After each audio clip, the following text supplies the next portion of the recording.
এই আন্দোলন আমাদের কোনো ক্রেডিট নয়, আল্লাহ রহমান এবং ওদের উপর আল্লাহ জন্য ব্রিটিশকে হটিয়ে দ্বিতীয়বার স্বাধীন হয়েছিলাম।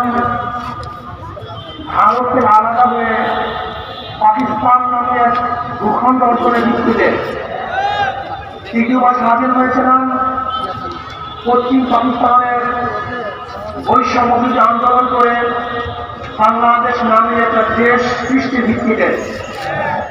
আর চতুর্থবার স্বাধীন হলাম বেশিরভাগ সালেম খুনি এই আওয়ামী সরকারের জুলুম এবং নির্যাতনের থেকে বাংলাদেশের মানুষ এখন স্বাধীন হয়েছে, মুক্ত হয়েছে। যদি বাংলাদেশ যদি ন্যায় বাংলাদেশ